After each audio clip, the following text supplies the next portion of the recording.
У Владимира и Олеси Артеевых трое детей, и собственный дом для многодетной семьи будет как нельзя кстати. Земельный участок от районных властей получили в деревне Константиновка. На днях закипела работа. У меня детки растут, они уже подрастают, большие уже. Им тоже своя комната нужна, мне тоже вот кухня побольше нужна. Слава богу, уже наша мечта сбылась.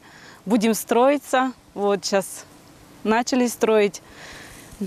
Надеемся на лучшее, что в следующем году мы закончим.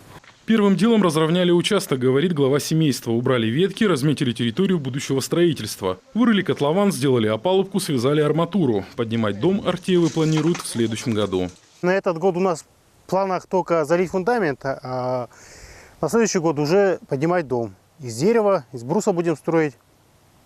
Так что вот такие планы пока. Сильно не торопимся.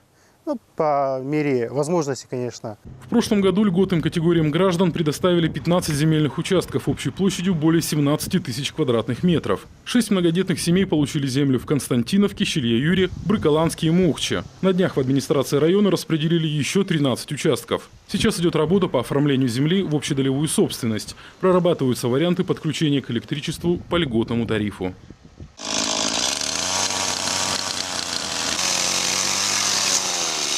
До конца года еще 6 семей получат земельные участки в Выжме, Красноборе, Устижме, Щелья-Юре и Константиновке. В очереди остаются еще 48 семей, из них 15 многодетные.